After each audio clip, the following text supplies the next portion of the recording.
todos tienen una devolución, todos tienen una devolución. Yo me di cuenta que esta cuestión de seguir las escrituras de ustedes ayudó un poquito a disminuir esta sensación de que me gustaría estar más cerca y no puedo. Entonces, ¿cómo la escritura cumple esa función? Si yo no hubiera leído cada uno de los trabajos y si no hubiera escrito, aunque sea 4 o 5 líneas para cada uno, este clima no se hubiera generado, ¿no? Es algo interesante porque de semana a semana no es exacto el número, pero siempre osciló entre 40 y 50 trabajos, más cercano a los 50 que a los 40. Sabiendo con toda claridad que no era obligatorio. Lo dijimos hace varias sesiones atrás, porque había un poco de tensión con esto, por todas las necesidades de trabajo que se les van planteando, y sin embargo, se realizaron, y eso es satisfactorio, porque cuando uno exime de obligatoriedad a un trabajo y ve que de todos modos la gente responde, tiene una fuerza particular el asunto, ¿no? O sea, no lo estoy haciendo para que me califiquen, no lo estoy haciendo, lo estoy haciendo porque me interesa hacerlo y porque quiero que me lean y quiero que me digan algo. Bueno, esos 50 trabajos, 49 para ser más precisos, no sé si alguien había entregado ahora fuera de término, si lo hizo, de todos modos lo voy a leer y voy a hacer algún comentario. Como siempre, no son uniformes, hay, digamos, como varios, podemos hacer varios agrupamientos. Es interesante porque ahora, a diferencia de la semana pasada, no es una respuesta única y las personas que responden con toda precisión a la consigna son la minoría.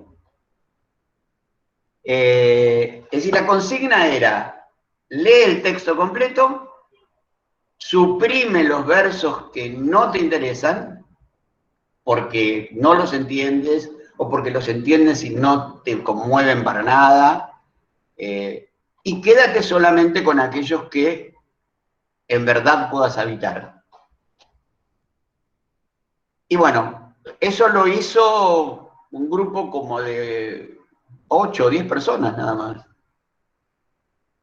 Entonces, si yo me atengo a lo clásico, digo, bueno, diablos, o sea, es minoría absoluta la gente que responde a una consigna.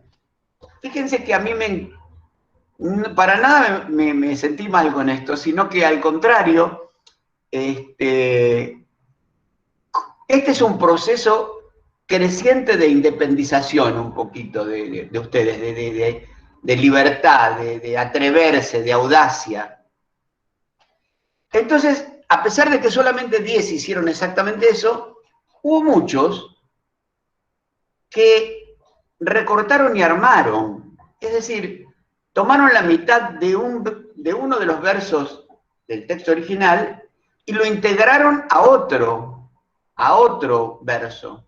Pero no de una manera delirante. Tenía sentido eso, ese nuevo armado. Entonces, recortaron y armaron y generaron un producto original y nuevo. Y esos son varios los que los hicieron. Yo no sé si ustedes dialogan entre ustedes, porque yo no conozco cómo son los vasos comunicantes de sus conversaciones, pero varios lo hicieron eso. O sea, recortar uno e integrarlo a otro que venía bastante bien como para armar un nuevo verso que era un poquito, mira Borges lo que estoy haciendo con tus ideas, ¿no?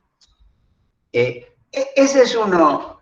Otro grupo lo que hizo fue intercalar versos propios con los versos elegidos. Con los versos elegidos. Y esa intercalación resultó pertinente, y no solamente pertinente, sino que a mí me gustó mucho porque evidenciaba que verdaderamente ustedes se habían metido en el sentido de ese poema, de ese verso, porque cada verso es como un poema independiente, ¿no? Si yo digo por el pan y la sal y por el amor que deja ver a los otros como los ve la divinidad, eso es un poema en sí mismo, ¿no? Entonces, si alguien pone por el amor que nos deja ver a los otros como los ve la divinidad y renglón seguido escribe algo sobre el amor en general o sobre específicamente el amor a una persona, a una situación, a un contexto, a un tiempo, a lo que sea, porque no siempre fue el amor humano dirigido al ser amado. Hubo referencias al amor a un momento de la vida, a una circunstancia, hasta a un objeto. Bueno, hubo varios que hicieron eso. Y realmente el logro es interesante. Así que ya llevamos 3 grupos distintos. Hay un cuarto grupo que no es para nada menor, que se apoyó en otros poemas de Borges. Yo lo interpreté como que, bueno, me dan y busco poesía de este autor y hago el mismo trabajo que me pidieron, es decir, selecciono versos o intercalo o entretejo. Pero no lo hicieron con el otro poema de los dones, sino lo hicieron con otros poemas.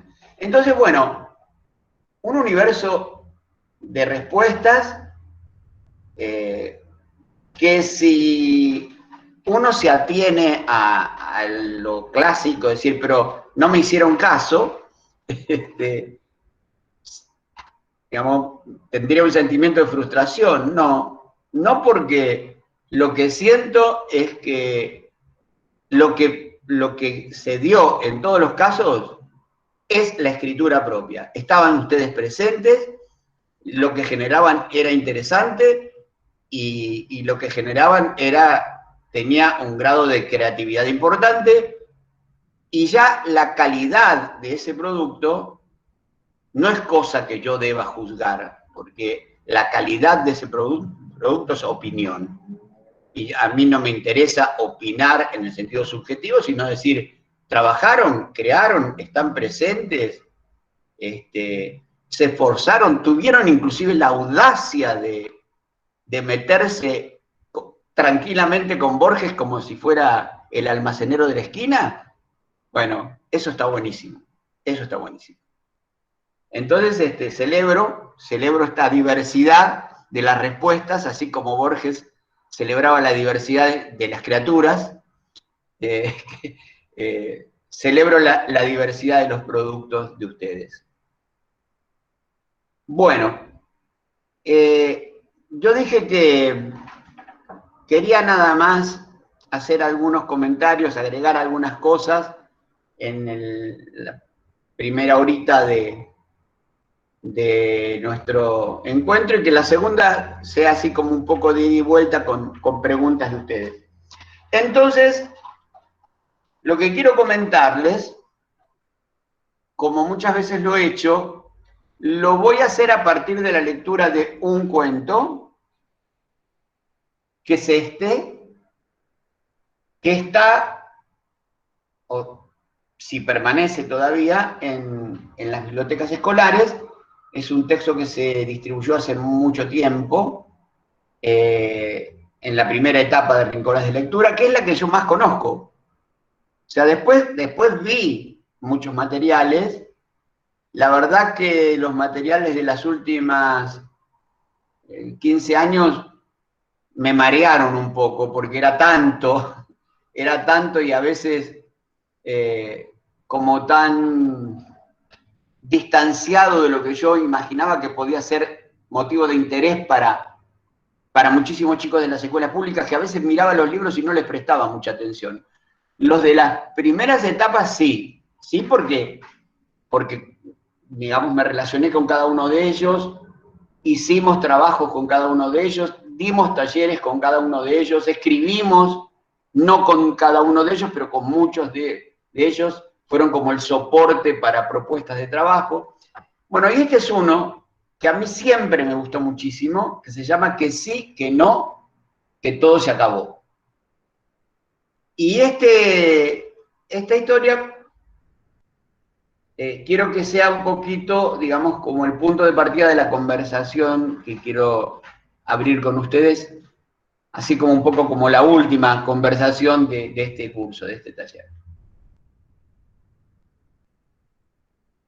Dicen que hace tiempo, en cierto lugar, hubo una canción muy famosa. Ay, Serafín, todo tiene su fin, que sí, que no, que todo se acabó. Pasó el tiempo y la canción pasó de moda. Solo una viejita la recordaba y la seguía cantando. Yo le pregunté si le gustaba mucho la canción. Ella me dijo que sí. Yo le pregunté, ¿por qué? La viejita se fue sin decirme nada, pero luego regresó y me dijo, siéntate muchacho, te voy a contar un cuento. Yo me senté en una de las bancas de la plaza principal y ella me contó su cuento. En este pueblo, hace muchos años, vivía una princesa. Todas las noches soñaba que un gran príncipe venía a pedirla en matrimonio. En este mismo pueblo vivía también un príncipe, pero era un príncipe muy pobre. Para seguir siendo príncipe tenía que trabajar. En su castillo, que no era castillo, sino una casita muy chiquita, ahí tenía un jardín de rosas. Bueno, tampoco era un jardín, sino un grupo de macetas apretujadas. Eso sí, en las macetas había rosas. Por las mañanas, antes de irse a trabajar, el príncipe regaba su jardín. Por las noches, antes de irse a dormir, también. Y los domingos, el príncipe se daba un buen baño y hasta se perfumaba. Cortaba la mejor de sus rosas para ponérsela en alguno de los muchos agujeros que tenía su capa. Una capa elegante, pero vieja. Todo esto lo hacía porque los domingos por la tarde había que salir a la plaza principal. Ahí muchas princesas con sus damas de compañía salían a dar la vuelta. Un domingo, en una de esas tantas vueltas a la plaza principal, se encontraron. ¿Quiénes? La princesa que soñaba con un gran príncipe y el príncipe que tenía que trabajar para seguir siendo príncipe. La primera vez solo se miraron. La segunda vez intercambiaron sonrisas. A la siguiente una ligera inclinación de cabeza. Y para la última vuelta de la tarde, el príncipe decidió acercársele a la princesa. Buenas tardes. ¿Cómo está usted? Pues yo bien. ¿Y usted? Pues yo también. ¿Dando la vuelta? Sí. ¿Y usted? Pues yo también. El príncipe tomó la rosa que traía consigo y se la dio a la princesa. Hizo una reverencia y le dijo, aunque suene a imprudencia, quiero hacerle una confidencia. ¿Qué clase de confidencia es esa? Preguntó la princesa. El príncipe le dijo, aunque suene a impertinencia, yo la quiero para quererla con mucha querencia. Mire usted nada más que impaciencia, le dijo la princesa. Pero fíjese usted que en este momento no quiero hacer de nadie la querencia. El príncipe le preguntó que ¿por qué tanta resistencia? La princesa contestó, yo sé lo que son las querencias.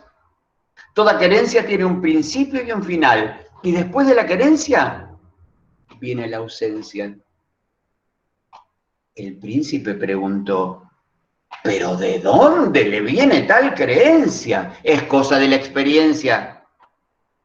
El príncipe rápidamente aclaró, la sola experiencia no hace a la ciencia, y el amor es una ciencia. Mucha ciencia, mucha ciencia, mucha ciencia, pero el amor también es inclemencia. Es una cosa de conciencia, también de inconsistencia. Para eso yo tengo un remedio, dijo el príncipe. ¿Ah, sí? ¿Cuál es? Pues la diaria presencia. Y la princesa dijo, ante tanta insistencia, creo que tendré benevolencia. El príncipe se puso muy contento, pero la princesa le dijo, momento, joven, momento. Todavía está por verse si usted es de mi conveniencia. Pues claro que lo soy, dijo el príncipe. Y hay una cosa más, dijo la princesa. ¿Qué más?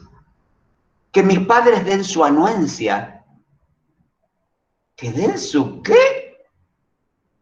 ¿Su anuencia?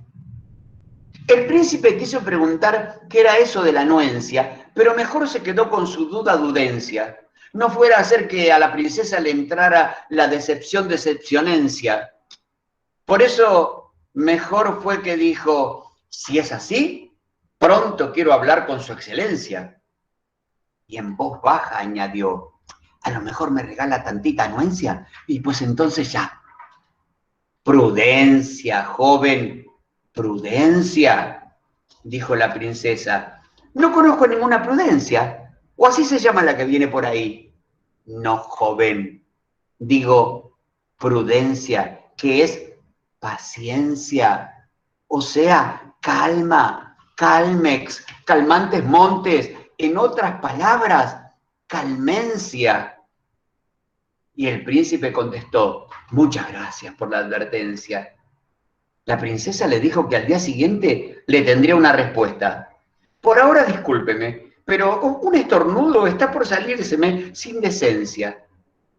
El príncipe regresó esa noche muy contento a su castillo, regó su jardín y luego se acostó en su cama real.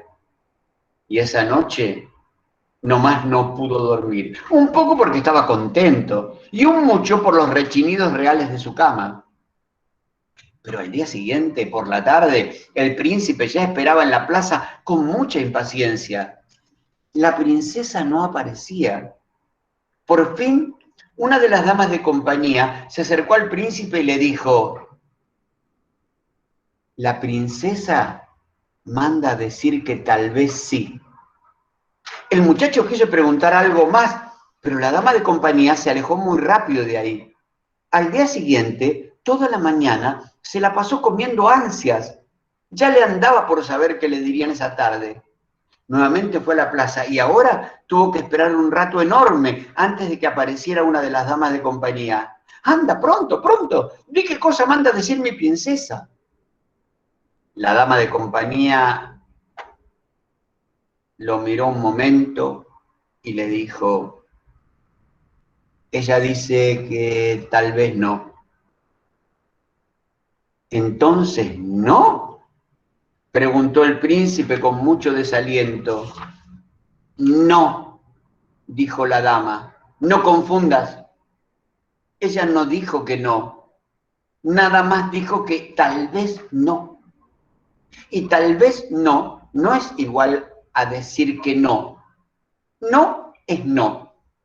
Y tal vez no es tal vez no. Ah, dijo el príncipe que tal vez no había entendido, o tal vez sí, quién sabe.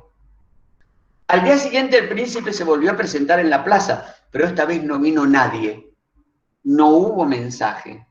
Lo mismo pasó al otro día y al otro. Llegó el domingo y el príncipe volvió a ponerse su mejor rosa en uno de los agujeros de la capa, salió a la plaza y dio sus vueltas mirando a cada princesa que pasaba a su lado. Y es que creo que se me olvidaba decir que en la plaza las princesas giran en un sentido y los príncipes giran en el contrario. Por eso sus miradas pueden cruzarse. En una de tantas vueltas, el príncipe volvió a encontrarse con la princesa del domingo anterior. Sin esperar más nada, fue con ella a hacer acto de presencia. Perdone mi insistencia, dijo el príncipe, pero es que es muy grande mi querencia. Eso quisiera saber, dijo la princesa. Pues yo no tengo urgencia. El príncipe le dijo, mi amor siempre tendrá vigencia, y por si mi nombre no sabe, soy Luis Plasencia. Encantada, dijo la princesa, yo soy Inocencia. La princesa se alojó. El príncipe se quedó pensando en cómo demostrar su insistencia y su gran querencia. Tal vez será cosa de hacer un poco de adulancia, un vez de jactancia. ¡Oh, qué complicancia!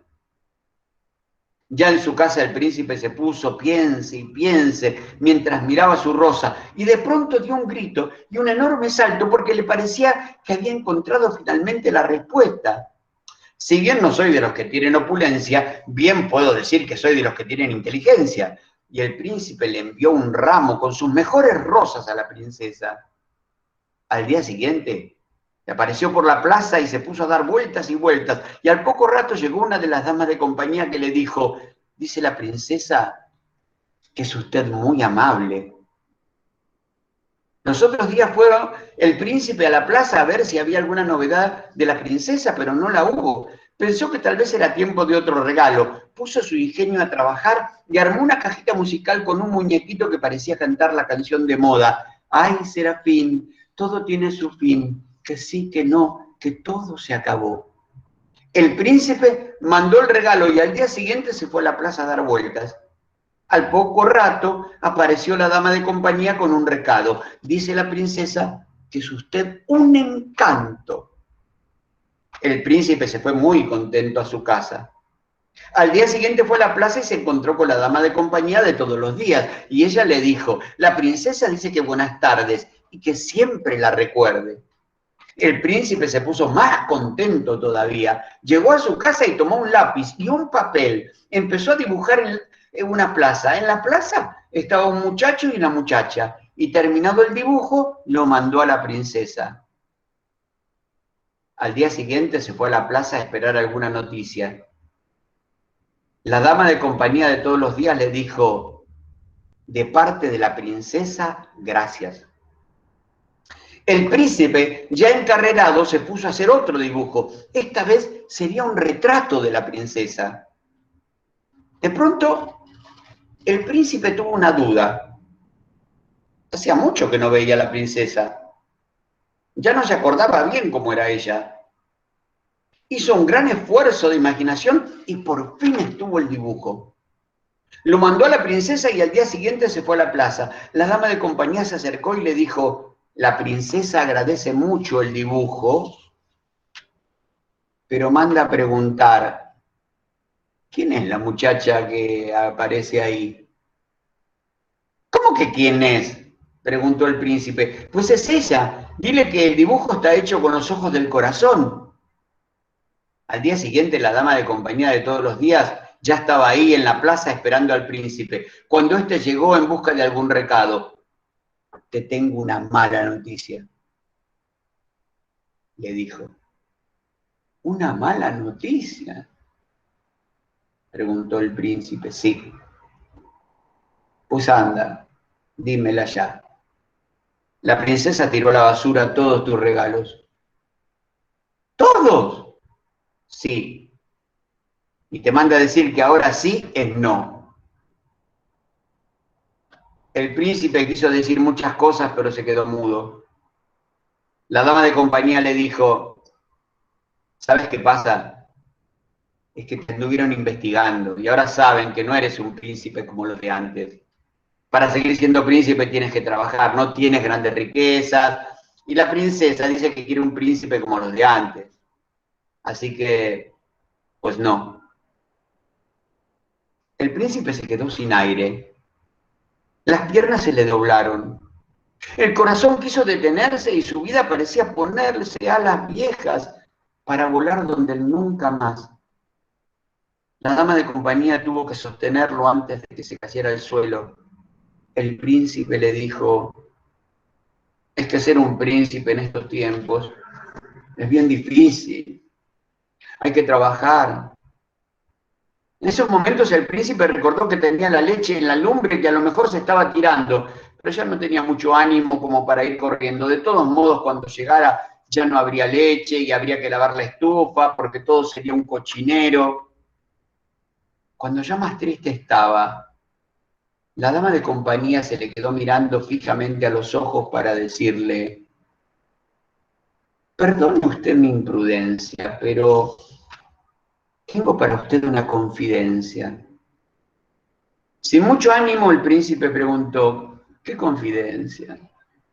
Ella le dijo, mire, aunque suene impertinencia, yo lo quiero a usted para quererlo con toda mi querencia. El príncipe, entre entusiasmado y extrañado, preguntó, ¿pero de dónde le nace tal creencia? Pues de la diaria presencia, dijo ella. El príncipe se le quedó mirando. Ella le enseñó el dibujo que el príncipe había hecho, según él, para la princesa, pero la muchacha del dibujo no era la princesa, sino la dama de compañía. El príncipe le preguntó si ella estaba dispuesta a querer a un príncipe que tenía que trabajar para ser un príncipe. Y ella le dijo, yo trabajo, tú trabajas. Yo no esperaba tener un príncipe, pero si tú quieres ser el mío, yo seré tu princesa. Digo, si tú quieres. Pues claro que quiero, dijo el muchacho. Y los dos, con un beso, se dieron la respectiva anuencia. Caminando juntos de la mano, pusieron fin así a una tan larga ausencia. Y ese es el cuento que te iba a contar, dijo la viejita que ya se iba a ir. Yo entonces le pregunté, ¿y qué pasó con la princesa? Ella se me quedó mirando un rato muy largo. Me pareció como que quería llorar. Con su pañuelo se limpió los ojos y luego me dijo, la princesa, con tanta exigencia, se quedó sin que nadie fuera su querencia. Y el resto de su existencia la pasa solamente cantando con insistencia. Ay, fin, todo tiene su fin. Que sí, que no, que todo se acabó. Y la viejita se fue cantando su canción. Esta es la historia que quería compartirles. Y aparte de que yo ya la he leído innumerables veces y siempre la disfruto, ¿se acuerdan que decíamos, uno vuelve a cantar una canción no porque no sepa de qué se trata, sino para poder pasar por el tamiz del alma la emoción que le genera ese canto, ese cuento? Quería un poco cerrar con un buen relato varios conceptos que me parece que son muy importantes. El primero, estamos en un tiempo en donde estamos repletos, atiborrados de información. Nos llega información en la escuela, nos llega información en las redes sociales, nos llega información en los medios de comunicación, y son datos y datos y datos y datos en donde nada se cierra, todo crece, ¿no?, en una inmensidad en donde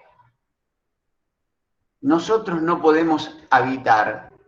Nosotros estamos, yo diría, en un momento en donde los datos nos agobian. nos pesan entre otras cosas, porque esos datos se extienden sin que podamos hacer con ellos en general nada, en donde estemos como sujetos activos, como sujetos participantes.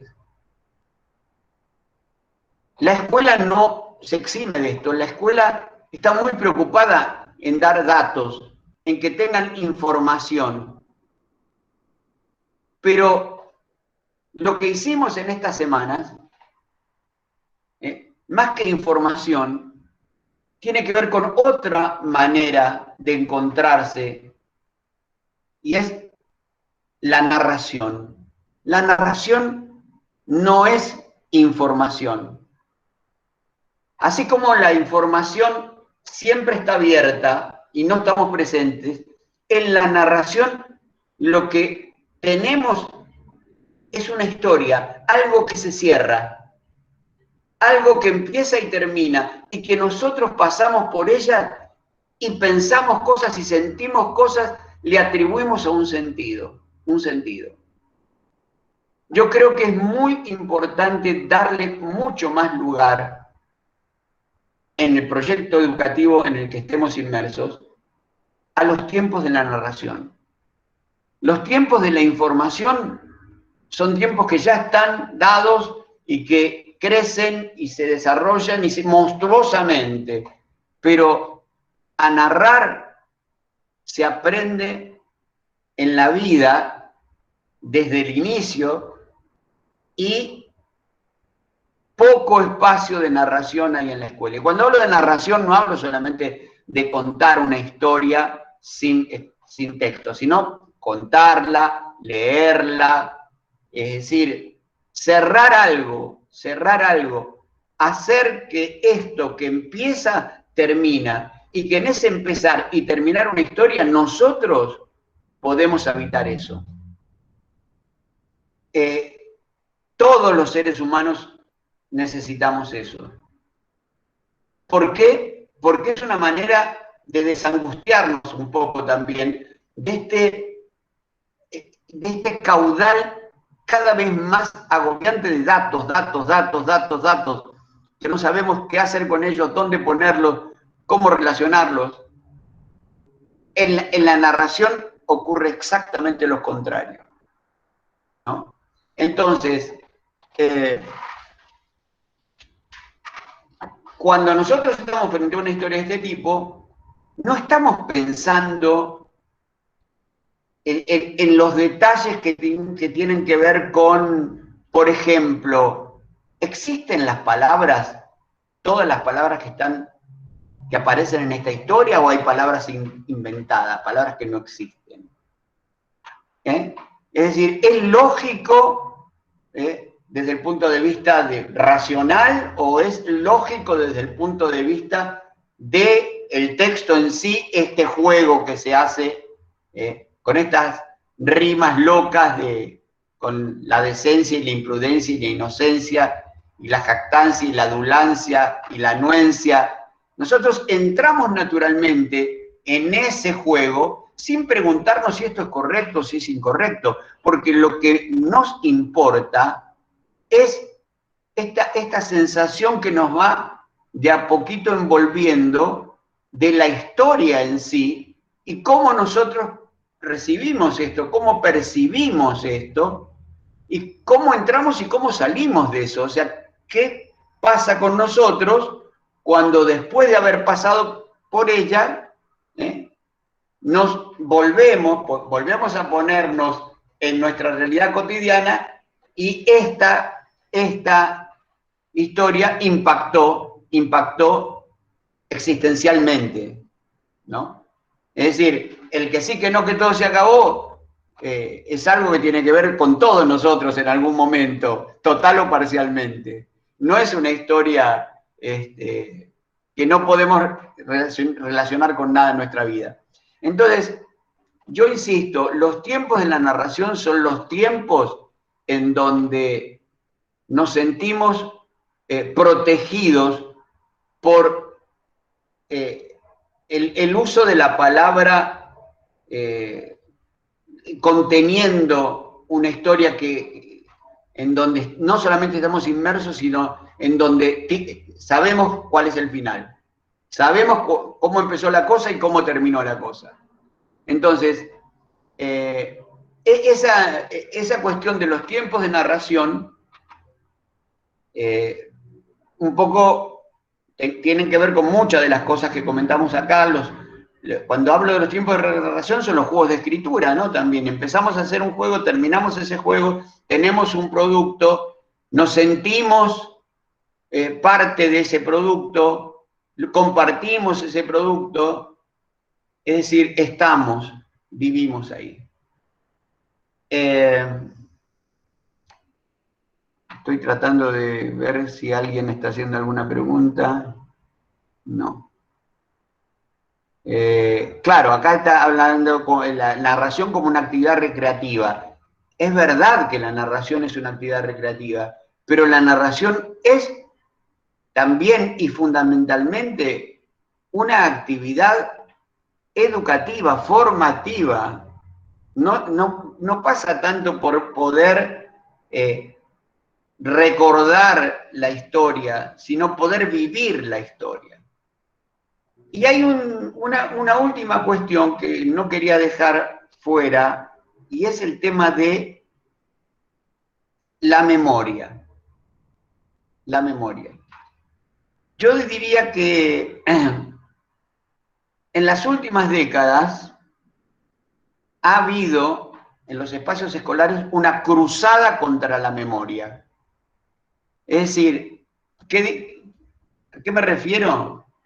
Que la memoria empezó a ser descalificada como, no, nada de memorizar, no poner a los chicos en el esfuerzo de repetir de memoria, porque se asoció memoria a mecanización, se asoció memoria a ausencia de pensamiento, se asoció memoria a, ¿no?, un registro en donde no se sabe de qué manera integró la historia, el personaje a lo que está diciendo.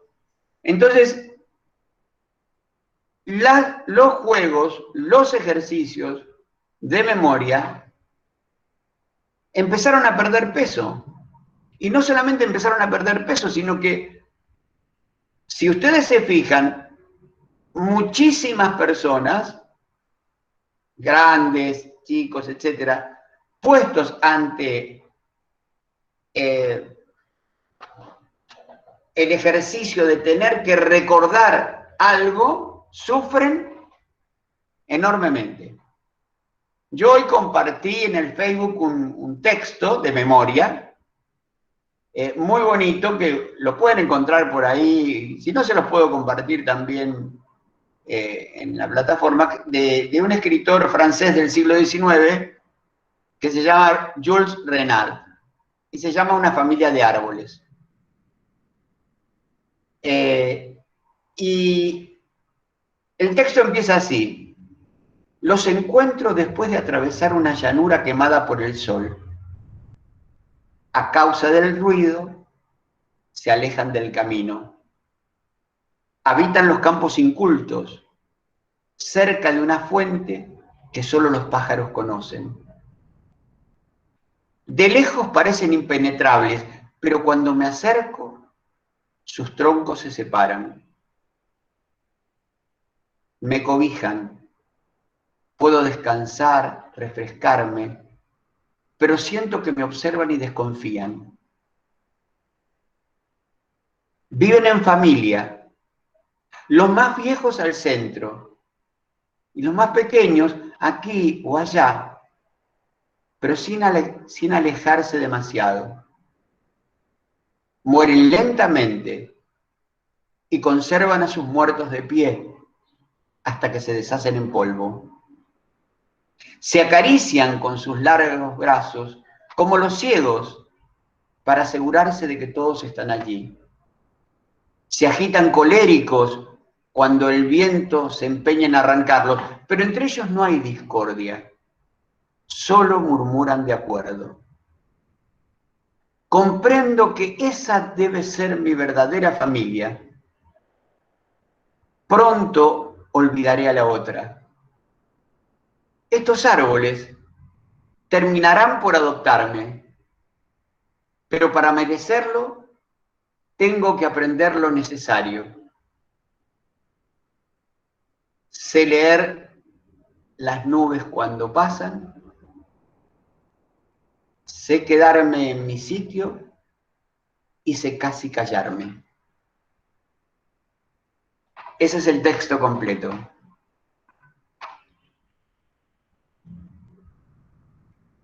¿Cuál es la importancia de la memoria? La importancia de la memoria es que uno puede, en el esfuerzo de la mecanización, del fijar la estructura de la historia, puede pasar por detalles, por matices de lo que se está diciendo y de lo que genera como sensación lo que está diciendo, que de otra manera es muy difícil lograrlo. Se puede lograr. La lectura intensiva justamente apunta a eso, a volver a leer y a releer, que es el ejercicio que yo les proponía, contrario a esta cuestión de la cantidad, donde no importa cómo leemos, sino cuánto leemos. Pero cuando yo, además de leer y releer, puedo fijar en mi memoria un texto completo,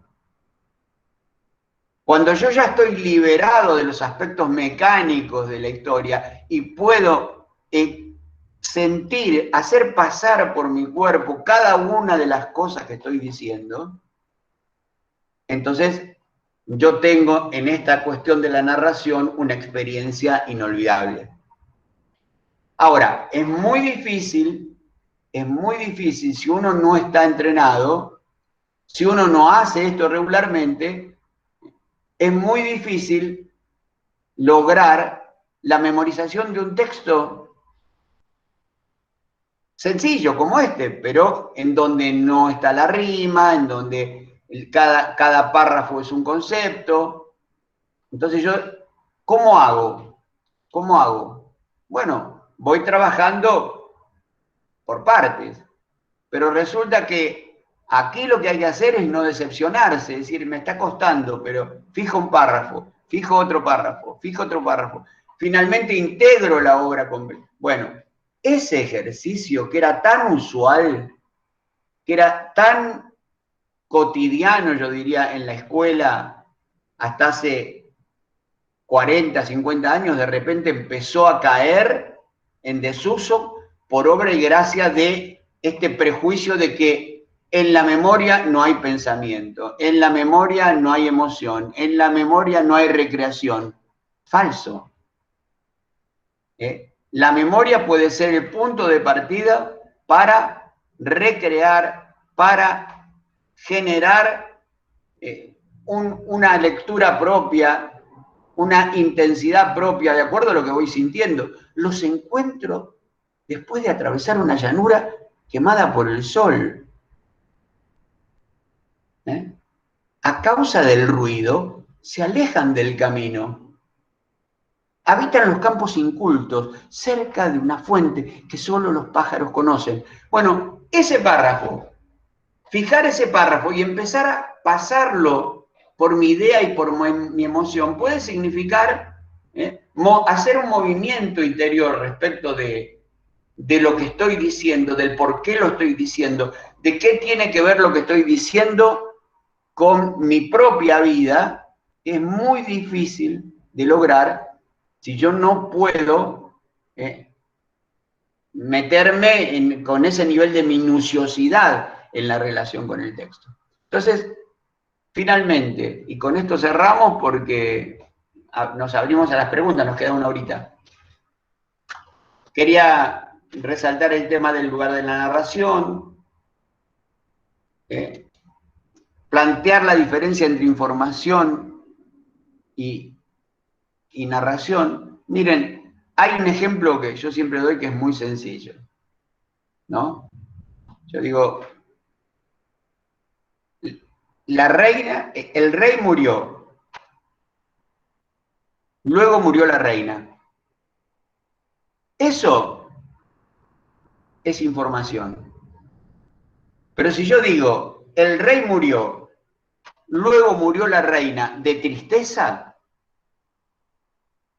eso es lenguaje narrativo. Ahí hay una historia. ¿Por qué? Porque en el de tristeza es como el punto de partida para hacer crecer indefinidamente eso. En cambio, el otro es un dato. Primero murió el rey, después murió la reina. Entonces, abunda el primero murió el rey, después murió la reina. Escasea, falta la continuación de la información, la transformación de la información en historias para ser contadas. Bueno, hasta aquí. Hacemos, dice, muy importante la relación con una actividad. Ah, no, ya. Insisto, como una actividad recreativa y como una actividad formativa. Bueno, chicos y chicas, decidme, preguntadme. O comentar lo que quieran sobre lo que ha pasado por sus mentes y por sus sensaciones, por sus emociones, qué cosas han podido hacer, qué cosas esperaban, qué cosas no ocurrieron y piensan que podrían ocurrir si tuviéramos la fortuna de volver a encontrarnos, etcétera, etcétera, etcétera. Las preguntas que quieran.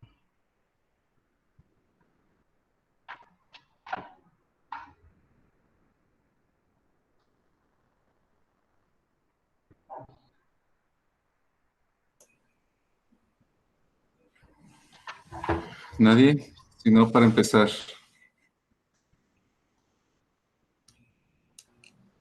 Yo después de usted, maestro Marco. Y gusta empezar usted, maestra. ¿Yo?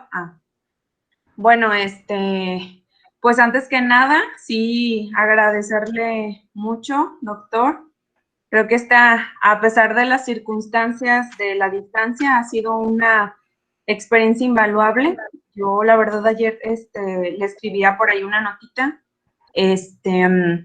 que muchas veces el temor a redactar es muy fuerte. Bueno, en mi caso, creo que muy pocas experiencias de redacción así como libre y creativa tuve, o a lo mejor podemos coincidir, porque nuestra formación así ha sido, ¿no? O así fue. El hecho de seguir ciertas pautas, de que nuestras redacciones, nuestros textos o nuestras tareas escolares estuvieran pensadas y destinadas de tal manera que la creatividad pues fue dejada a lo mejor un poquito de lado, ¿no?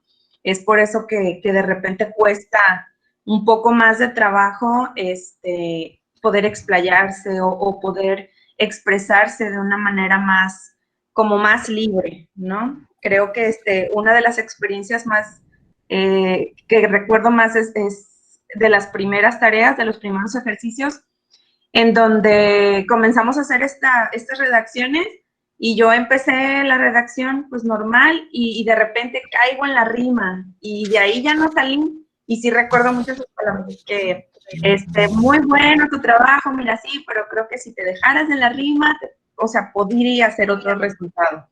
Entonces creo que este tipo de espacios nos sirven para eso, para poder crecer en esta redacción, ¿no? Entonces, pues le agradezco y pues también me voy muy enriquecida de los trabajos de los compañeros. Ayer me di la oportunidad de revisar en el Classroom y vi la antología de los binomios perfectos y estuve leyendo por ahí los trabajos de los compañeros y pues fue muy bueno, fue muy grato poder leerles. Y pues sí, la inquietud de poder seguir en este grupo, pues está latente. Sin embargo, pues así como bueno, en lo poquito o en lo mucho que pudiera yo contribuir, pues la disposición y el interés ahí está. Pues muchas gracias. Mira, yo quiero tomar nada más lo último que decís, ¿no? Esta cosa, por lo poquito que pudiera yo contribuir. No nos achicopalemos, como se dice en México, ¿no? O sea, todos tenemos algo que aportar. Y lo principal que tenemos que aportar es nuestra experiencia de vida. Es decir, quiénes somos, qué hacemos, qué sentimos que nos falta, qué nos gustaría hacer. Ese es el centro del asunto. Entonces, nadie puede sentirse fuera de esas preguntas. Esas preguntas son las preguntas básicas, existenciales, sin las cuales es muy difícil vivir. Pero ¿cuál es el problema? El problema es que por diferentes circunstancias nos han hecho creer, hasta convencernos, de que no tenemos cosas importantes que preguntar. De que las cosas importantes para preguntar están en otro lado. Siempre son otras personas las que dicen cosas importantes, las que hacen cosas importantes. Esa es una falacia, es una gran mentira. La otra gran mentira es la de las mentes excepcionales, ¿no? O sea, hay gente brillante y hay gente mediocre y hay gente que... Yo te diría que en la experiencia que yo tengo como maestro, con niños, con jóvenes y trabajando con adultos, te diría que los extremos de gente especialmente lenta, para decirlo de alguna manera, o gente especialmente brillante, son nada más que un 5% abajo y un 5% arriba. El 90% de las personas pueden desarrollar exactamente las mismas cosas. ¿Cuál es la diferencia? ¿Cuál es el problema? De que no todos han tenido la oportunidad de probar y más en la relación con los otros, cuántas cosas son capaces de hacer. Entonces yo creo que lo importante es confiar en que lo que tenemos vale, confiar en que lo que preguntamos vale, y que nos alimentamos también de la escucha de los otros, pero también de que los otros nos escuchen a nosotros. Yo creo que ahí hay que hacer un trabajo muy fuerte, compañeros y compañeras, porque hay una devaloración grande, una sensación, pero esto es sordo, ¿no? Nadie lo dice abiertamente. Pero sí, yo no puedo muy poco, etc. Y la otra cuestión que me parece que es también muy interesante es pensar cuál es nuestro papel como educadores. ¿Y por qué hay poco de esto que tú señalas, Claudia? ¿Por qué hay pocas escrituras? ¿Por qué hay pocos trabajos de creación? Bueno, porque todo parece indicar que lo que quieren de nosotros es el trabajo de instructor, no el trabajo de educador. O sea, alguien que tenga la información que sea el vehículo para transmitir información. ¿Por qué? Porque parecería que de acuerdo a esta, a esta fórmula en donde la mayoría de la gente se encuentra encerrada, la escuela es para entrenar a las personas con capacidades mínimas que les permitan después desarrollarse en el ámbito laboral. Entonces, para eso tiene que instruirse, para eso tiene que conocer algunas cosas. Entonces, bueno, instructores, ¿no? No. Nuestro trabajo no es el de instructores. Nosotros tenemos una responsabilidad de instrucción, pero tenemos una responsabilidad que va más allá de eso. Cuando proponemos la creación, y en la creación va la literatura y van otras experiencias escolares, somos más que instructores, ahí estamos educando. Entonces,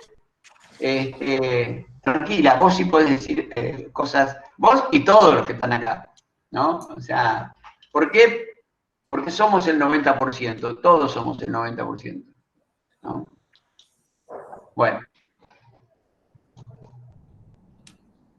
Marco quería preguntar algo. Y gracias. Pues sobre todo, darle las gracias, maestro. Creo que ha sido un curso brillante. Ha sido un curso donde todos esperábamos que llegara el viernes para estar nuevamente conectados en la clase. Un curso donde las 2 horas que tardan no se sienten, donde rápidamente pasa el tiempo, a diferencia de otros cursos que hemos tomado acá en Colima, donde enfada el curso, donde ya quiere uno salir, donde uno está esperando que termine. Creo que este exactamente es todo lo contrario. Creo que nos deja mucho de aprendizaje, nos deja mucha reflexión. Y si me permiten, compañeras, compañeros, leerles un pedacito de uno de los textos que hice durante el curso, que es un homenaje al doctor, precisamente, y que habla de un viaje a Argentina, a su país, y les leo un pedacito. Mañana iremos a conocer el obelisco y el café Tortoni. En el obelisco no hubo mucho que apreciar. Mucha gente, muchos carros, mucho ruido, mucho ruido, mucho ruido, migraña. Pero a eso vinimos. Así que buena cara y a caminar. El mapa dice que el café no está lejos. Sin embargo, cada vez que preguntamos para dónde queda, nos dicen que aquí adelante, aquí adelante. Llegamos, hay que esperar mesa disponible. Entramos, el mobiliario, el ambiente, originales. La paz de cuando no era paso obligado de turistas cultos. 2 cafés con su galletita mínima de casita de muñecas. No quita el hambre, apenas un adorno que se agradece. Y claro, vamos a retratarnos junto a la efigie en cartón de Borges.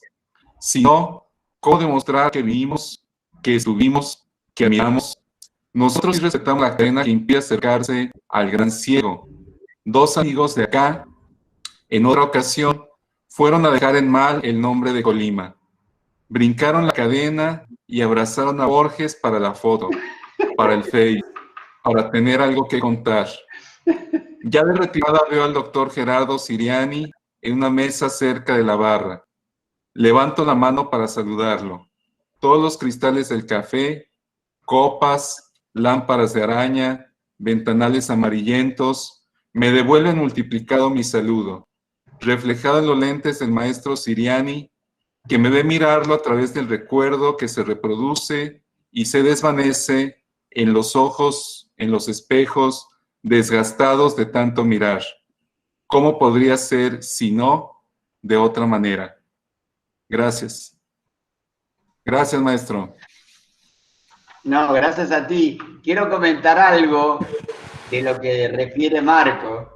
El Café Tortoni es un café histórico que está sobre una avenida muy céntrica que desemboca en la casa de gobierno que se llama Casa Rosada, y es la Avenida de Mayo.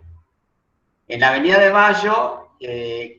Mayo tiene todo un estilo muy español, y es de los pocos lugares del centro de Buenos Aires que tiene todo este glamour de otra época, porque la ciudad de Buenos Aires, a diferencia del centro de la Ciudad de México, fue arrasada por la modernidad, ¿no? Es decir, fue arrasada por el mundo McDonald's. Pero la Avenida de Mayo se conserva en ese sentido. Pero lo que quería contar sobre el Tortoni, y decirles eso nada más, es que yo recuerdo que cuando yo estaba chavo íbamos al Tortoni a tomar café con mucha frecuencia y no había ningún problema, pero a raíz del crecimiento del turismo, a los habitantes de Buenos Aires nos expropiaron el Tortoni. Es decir, es muy difícil hoy entrar al Tortoni porque cada vez que uno pasa se encuentra con colas de alemanes, de franceses, de italianos, de mexicanos, de gringos. Y entonces, como que te desalienta eso, pero te desalienta por partida doble. Una, porque no vas a hacer una cola de 1 hora para entrar a tomar un café. Y dos, porque los precios del Tortoni están para los gringos, los italianos, los alemanes. Para ¿no? los colimenses. Para los colimenses. Y realmente acá la situación es tan patética desde el punto de vista económico, pero patética a un punto que ustedes no pueden imaginarlo. O sea, a mí me da mucha envidia cuando digo, bueno, hay una relativa estabilidad cambiaria y el dólar cuesta más o menos lo mismo que hace 2 años o 3 años. Acá hace 6 meses un dólar era 35 pesos argentinos y hoy es 150 pesos argentinos. En 6 meses. Y entonces en síntesis, el Tortoni se transformó en un lugar para mirarlo desde afuera. Ya es muy difícil entrar. No, me llamó muchísimo la atención eso. Que te fijaras en esos detalles, porque realmente es un lugar muy bonito. Realmente es un lugar muy bonito. Bueno, gracias. Yo también quiero Erika. participar, maestro. Sí. Bueno, yo en lo personal, me gustó el curso porque explica de manera clara las lecturas, es minucioso a la hora de analizarlas y de compartirlas. Me hizo sentir segura, en confianza para realizar mis actividades. A pesar de estar a distancia, me gustaría que este curso de literatura creativa para establecer ambientes de convivencia escolar pacífica, inclusiva y democrática, pues continuara, que tuviera una segunda etapa. Y como docente me comprometo a continuar estimulando la lectura y la escritura creativa en mi aula. Yo tengo alumnos de 2º grado de primaria. Y pues sí, los he puesto a analizar cuentos, a que ellos inventen un cuento a partir de lo que leyeron y ha dado resultados. Y ha estimulado mucho a los niños para aprender a escribir y la lectoescritura. Muchas gracias, doctor Gerardo Siriani, por compartir sus aprendizajes y experiencias. Muchas gracias. Gracias, Erika. Yo les comenté, creo que en alguno de los, ya no recuerdo, en alguna de las charlas, sobre mi experiencia de escuchar a un maestro del estado de Guanajuato que les preguntaba a los niños sobre una lámina de su libro. ¿Les conté algo de eso? Donde era sobre los medios de comunicación, ¿no? Y bueno, el maestro estaba preguntando, pero no estaba escuchando. Y escuchar es, bueno, ¿por qué los niños dicen lo que dicen? ¿Y en qué lugar me pongo yo en relación a eso? Bueno, creo que con estos encuentros, básicamente lo que hemos hecho es escucharnos. Yo confieso que le tenía mucho miedo a este curso, porque no es lo mío este tema del Zoom. Yo he trabajado muchísimos años siempre presencialmente, ¿no? O semipresencialmente, dar una charla, pero después tener un encuentro y vernos cara a cara e intercambiar materiales. Entonces le tenía miedo no solamente porque me sentía limitado para algunos ejercicios que quería hacer. De hecho, hay algunos que no los pude hacer realmente, porque recuerdan cuando hablábamos de que yo te cuento mi historia y tú me cuentas la historia. Eso es muy difícil, porque aquí el límite es: yo hablo, ustedes contestan, pero entre ustedes no pueden interactuar simultáneamente en pequeños grupos, ¿no? En 25 grupos diferentes. Bueno, yo me sentía atemorizado, pero también tenía otro temor, y es que, tal vez por una cuestión generacional, lo que sea, sentía que esto iba a ser distante. Y hay algo real que pasó, y es que a partir del segundo o tercer encuentro yo los veo y siento que están. Y siento cosas, y pienso cosas, y los escucho y me acuerdo de cosas que ocurrieron. Es decir, para mí fue realmente un descubrimiento. Por supuesto que todos esperamos que se acabe esta pesadilla planetaria y que si queremos vernos, nos veamos, y no es que no podamos. Pero fue una buena experiencia en el sentido de que se construyó un vínculo, de que se construyó un vínculo afectivo. Yo por lo menos sentía eso, ¿no? O sea, me gusta verlos, me gusta escucharlos, me gusta que lean, siento que están, ¿no? Entonces, para mí realmente fue muy grato descubrirlo, porque les confieso ahora que estamos terminando, no estaba muy seguro de que eso pudiera ocurrir. Y sí, fue ocurriendo. Bueno.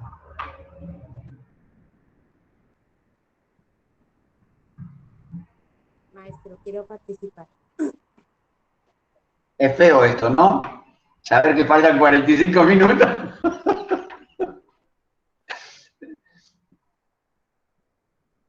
Como dice el tango, hay que tener cuidado para que no se te piante un lagrimón. Hay una maestra que levantó la mano, Ofelia Rincón, fue primero y quisiera participar después yo. Ofelia Rincón. Ah, ya la vi. Ofelia Rincón. Sí. Quisiera leerles lo que yo escribí con el ejercicio y las palabras. Recuerdan que hicimos un ejercicio que se llamaba Me suena, me late. Y yo lo apropié, me apropié de algunas palabras de la lectura de Jorge Luis Borges para escribir lo siguiente.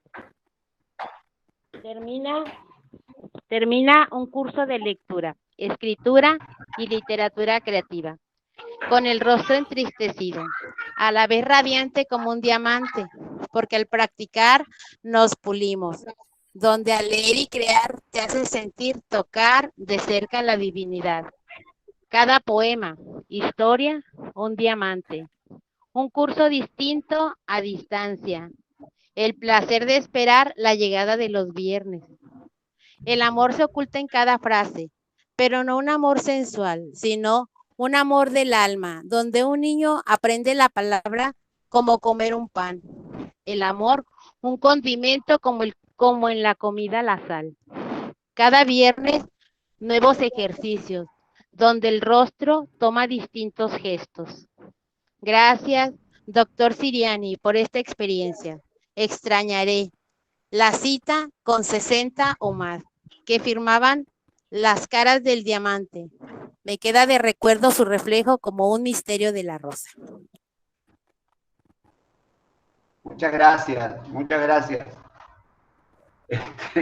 Pongan estos textos para poder volver a ellos. Pónganlos por escrito en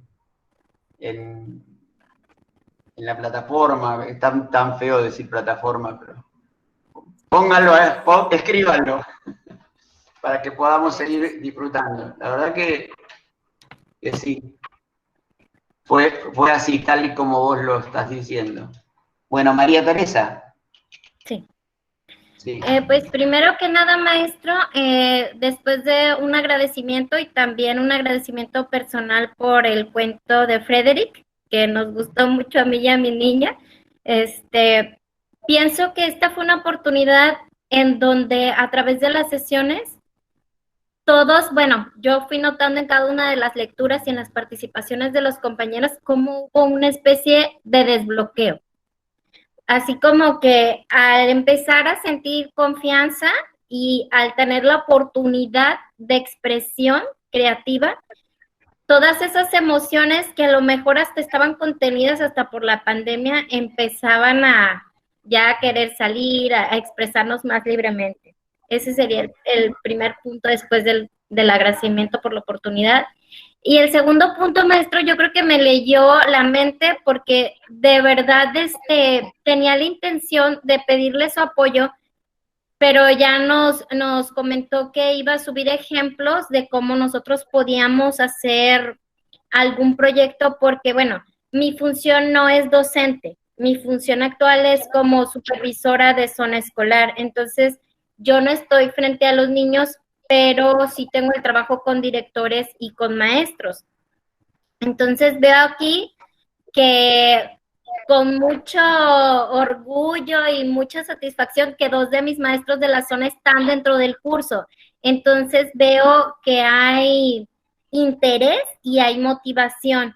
Entonces quisiera que todo esto que estamos aprendiendo, o sea, como que no se quede así como que estancadito en que ya lo aprendiste y hasta ahí se queda y ya, sino que que permee hasta los niños, hasta el salón de clases, que los maestros se enamoren de volver a escribir, que se olviden de la escritura mecánica, de estar preocupadísimos porque están muy preocupados por que la ortografía y que la sintaxis, y, o sea, súper preocupados y limitan mucho a los niños. Entonces, empezarle a dar como que esa importancia a la escritura, aunque nos veamos un poquito rebeldes, pero empezarle a dar ese lugar que merece.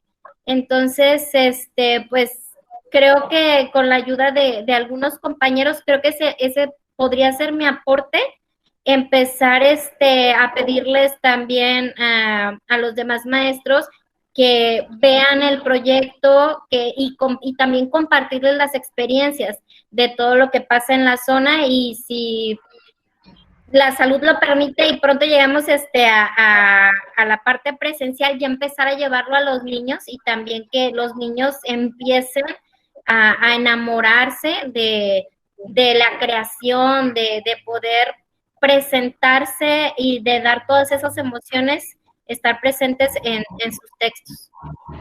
Gracias, maestro. Gracias a ti, María Teresa. Sí, yo creo que empleaste una palabra, esta cosa del desbloqueo, ¿no? Y yo pensaba eso justamente, que en la última tarea es clarísimo el proceso, ese proceso de desbloqueo. Imagínense que entre la primera y la segunda sesión, yo no me puedo imaginar que, por ahí alguien excepcionalmente en este grupo, pero que la mayoría de la gente se atreviera a tocar los versos de Borges con una horizontalidad como si fuera algo que escribió otro compañero, y entonces yo sobre eso que escribió le agrego cositas, lo intervengo, como se dice ahora, ¿no? Intervenir a Borges con la misma naturalidad con que pudiera intervenir cualquier texto de cualquier compañero que recién está empezando a escribir. Bueno, eso, o ese entretejido entre los versos originales y mis propios versos, bueno, es producto, hay una audacia ahí, hay una audacia que es mucho más importante que el análisis formal del producto, es decir, que lo que pudiera darse porque se sienten dos expertos y digan, bueno, no, sí, pero acá esto tiene problemas, porque esto acá no se terminó de resolver así. No, eso es, para eso hay tiempo. Pero lo que se necesita primero es esta cuestión de atreverse, del atreverse. Y eso creo que está logrado. Eso está logrado. Bueno, por lo menos lo puedo decir de los que escriben. Obviamente que hubo un montón de compañeros que asistieron y no escribieron, o escribieron excepcionalmente. Y la verdad que yo no me fijo mucho en eso. O sea, no me importa eso porque no tengo manera, ahí sí, también por la distancia de llegar a otro tipo de interrogación, ¿no? Si estuviéramos presencialmente, yo podría acercarme y decir, oye, te veo atento, te veo atenta, te veo dispuesto, pero ¿por qué no escribes? ¿No? A través de este medio es imposible. Entonces yo me quedo con los que sí producen, que es un promedio alto, que son 50, y creo que esos 50 marcan una tendencia, una manera de estar en relación con la palabra que impacta inclusive en la gente que no está escribiendo, porque están viendo qué están escribiendo otros, y están viendo de que eso es posible, de que eso no es algo extraño, de que eso es algo que está al alcance de todos. Entonces, en ese sentido, ahora, si me dijeras, no, bueno, en realidad usted propone cosas y siempre son los mismos 3 o 4 o 5, bueno, entonces eso sí no generaría un impacto colectivo. Pero no, o sea, es muy alto el porcentaje de gente que escribe. Y si ahora veo que no solamente el porcentaje de gente que escribe, sino que el porcentaje de gente que se apunta a un grupo de correo electrónico para poder seguir intercambiando, y digo, bueno, en ese grupo de correo electrónico hasta el día de hoy hay 1 de cada 3 de los participantes está apuntado, entonces, digo, alegría total, está todo bien, como decimos acá, está todo bien, ¿no? Bueno, ok.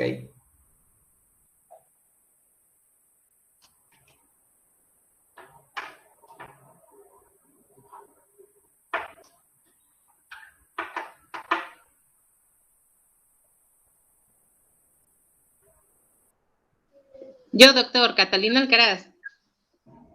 Catalina. ¿Dónde estás, Catalina? Ah, ya te vi, Catalina. Sí. Doctor, bueno, yo quiero comentar, está la maestra aquí, Gabriela, que me imagino que es la encargada, ¿verdad?, de coordinar este curso, hacerle extensivo el agradecimiento a nuestro secretario de Educación por la calidad de curso que se nos ofertó en esta ocasión. Yo la verdad estoy súper emocionada, fue un curso totalmente diferente que cumplió con todas mis expectativas. Y qué mejor que con una persona experta en la temática. Yo me emocionaba, se iban haciendo los ejercicios, iba anotando en mi libreta la estrategia que nos iba poniendo a trabajar y dije, para esta videollamada con mis alumnos la pongo en práctica. Zoología fantástica, el binomio también que manejamos. Híjole, les encantó a mis alumnos, independientemente de las actividades que usted nos dejaba en la plataforma de Classroom. Híjole, también se iban enumerando, se iba haciendo más grande la lista. Yo estoy emocionadísima y más emocionada que se nos está brindando el curso desde Argentina. Se siente bien padre el estar aquí, el escuchar cosas muy interesantes cada viernes. Yo les presumí a otros compañeros que están en otros cursos, ay, mi curso está padrísimo, ya querían venirse a o sea, un show. Yo súper emocionada, aprendí mucho. Me encantó, doctor, el conocer o el encontrar en internet de manera digital toda una colección de libros de Pajarito Remendado, porque me encontré cerca de 30 libros y los fui descargando de uno por uno para poder írselos dando ahorita que estamos a distancia a los alumnos. Híjole, me emocionaron, son cuentos cortos y muy bonitos, con mucho sentido, y les ha gustado a los chicos, es algo digerible, no es algo que los canse, y bueno, también ahí les voy comenzando a decir acerca de la importancia de darle la entonación para poder llegar a llamar la atención del espectador. Yo me siento muy contenta, ahorita en el cuento con el que usted inició, lo encontré en internet, y lo iba leyendo, yo leyéndolo, yo escuchándolo, viendo también que de repente se le pueden agregar otras palabritas para llamar la atención del espectador.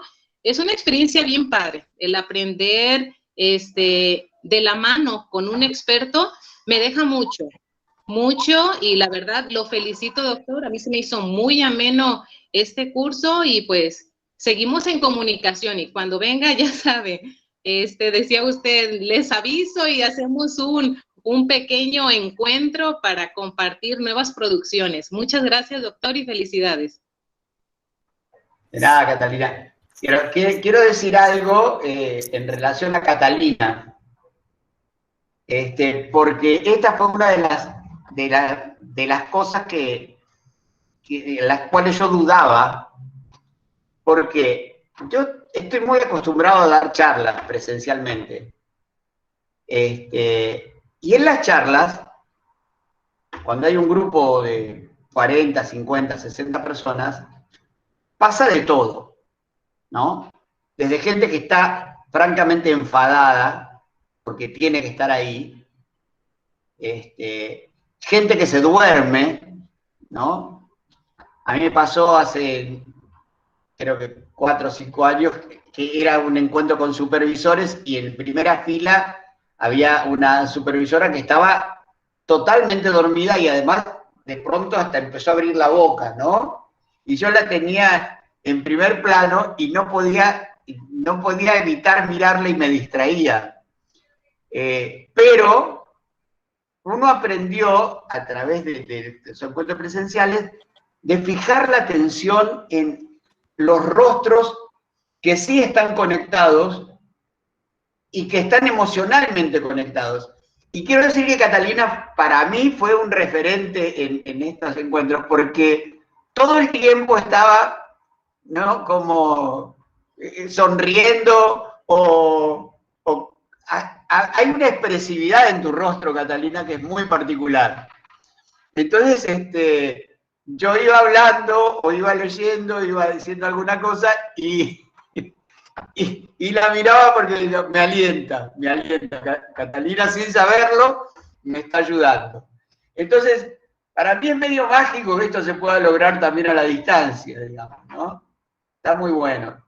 La otra cuestión es, bueno, las referencias de material. Me parece que esta cuestión, aquí hay mucha necesidad también, de conocer materiales y abrirse a la oportunidad que tenemos justamente con la herramienta del Internet de ver cuánto de ese material se pueda conseguir por esa vía, independientemente de que ustedes quieran tener los libros físicamente.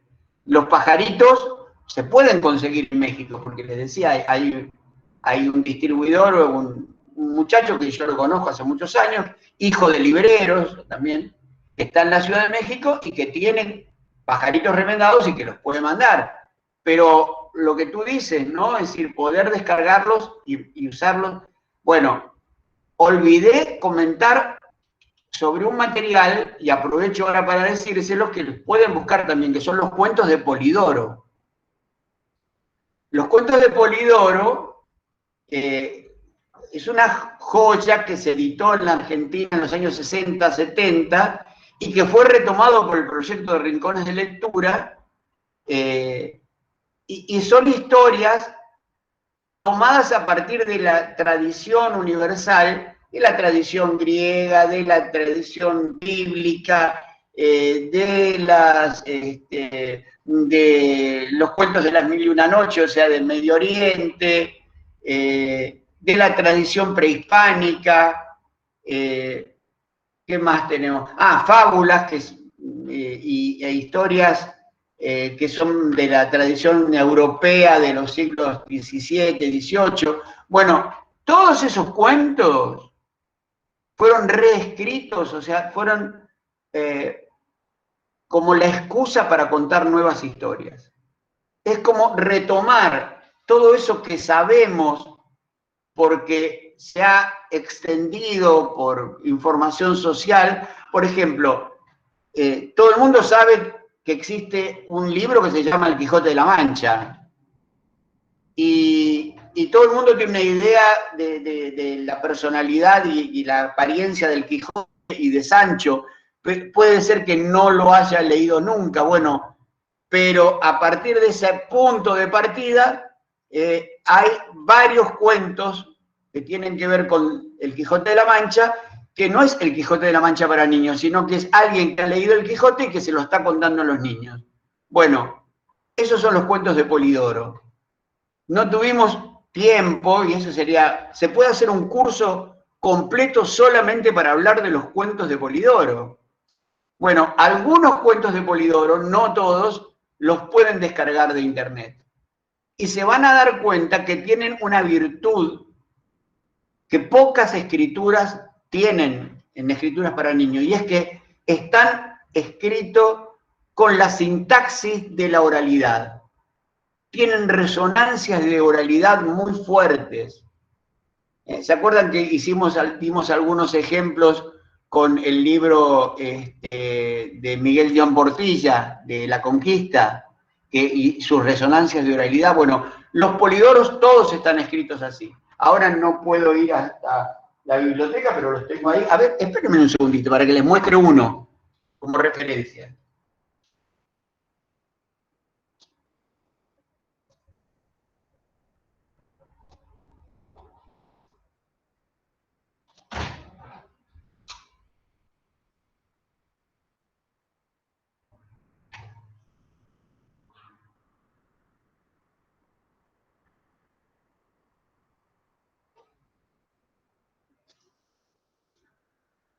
Perdón, ya volví.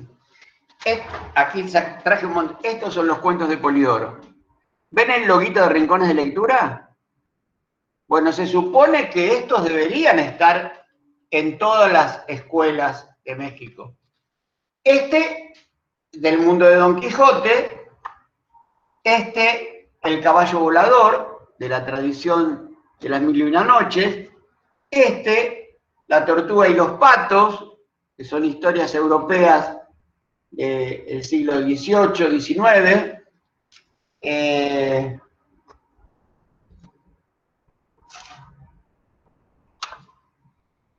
Este, de la tradición prehispánica, Los mellizos de la Pachamama. La Pachamama es la madre tierra en la tradición quechua.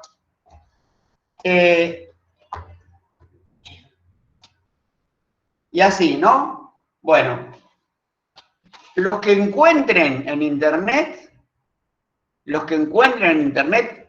todos son una joya.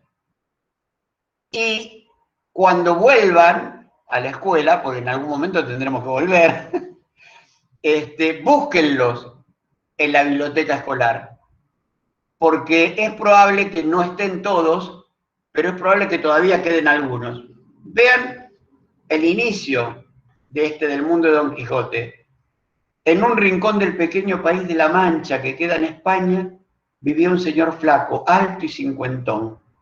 Algunos dicen que se llamaba Quijada, otros dicen que se llamaba Quesada, otros dicen que ni de una ni de otra manera, pero ese detalle no importa demasiado.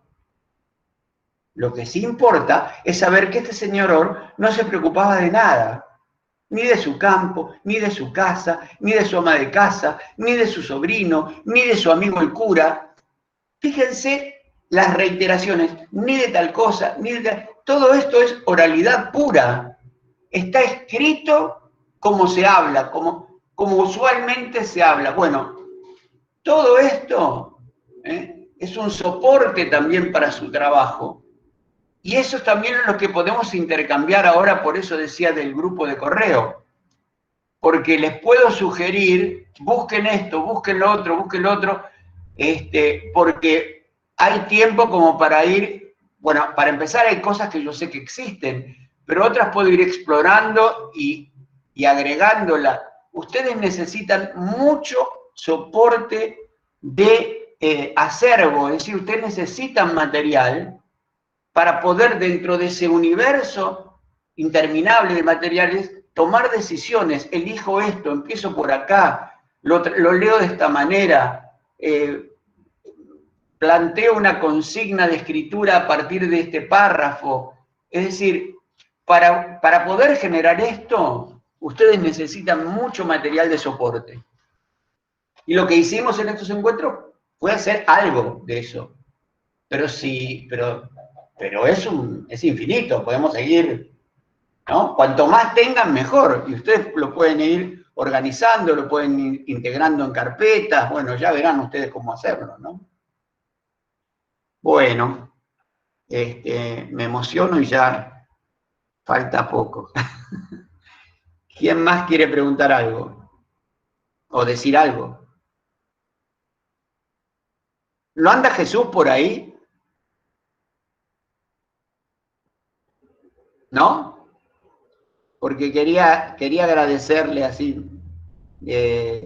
sobre la hermosísima labor que solito armó. O sea, la verdad que sin ese punto de partida todo lo demás no hubiera sido posible, ¿no? O hubiera sido mucho más trabajoso.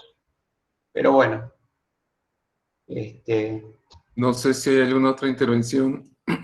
Si no, maestro, a mí me gustaría que nos hablara un poco de los libros del Rincón, que nos platique su experiencia. Y en todo caso, si necesitaríamos hoy un nuevo programa parecido, ¿qué nos podría contar? Bueno, creo que los libros del Rincón fueron realmente un parteaguas en la experiencia de la producción de libros para niños. En Argentina, en la década de los 60, 70, la relación de los niños con la escritura y con la lectura, más allá de la escuela, tenía que ver con los materiales que podían encontrar en los puestos de periódicos. Hoy eso casi no existe, pero en todos los puestos de periódicos había un montón de revistas para niños. Esas revistas le llamábamos las revistas mexicanas, en Argentina, ¿Y saben por qué le llamamos revistas mexicanas? Porque efectivamente estaban hechas en México. Las editaba Editorial Novaro, que era un monstruo que repartía desde México a toda América Latina. Perdón, millones. Editorial Novaro. Entonces, La Pequeña Lulú, Archie y sus amigos, Superman, el Super Ratón, y luego un poquito más adelante, El Hombre Araña. Esas eran las, ¿no? Esas eran las revistas mexicanas. Frente a ese tumulto de revistas, un gran editor argentino que fue Boris Spivakov, hijo de inmigrantes rusos, como muchos inmigrantes en la Argentina, se propuso un cuadernillo que pudiera estar en los puestos de periódicos, pero tenía que competir con las revistas mexicanas, que eran baratas, que no eran caras, pero además tenían que contar la historia desde un lugar diferente, con un lenguaje diferente, y no podían costar más que las revistas mexicanas. Boris decía, la gente no va a las bibliotecas, hay poca gente que va a las bibliotecas, pero toda la gente pasa por los puestos de periódicos. Y los cuadernillos tienen que estar en los puestos de periódicos. Eso significó una transformación enorme en cientos de miles de casas, en donde empezaron a sorprenderse con un modo de relacionarse con la lectura y la escritura que no era el habitual.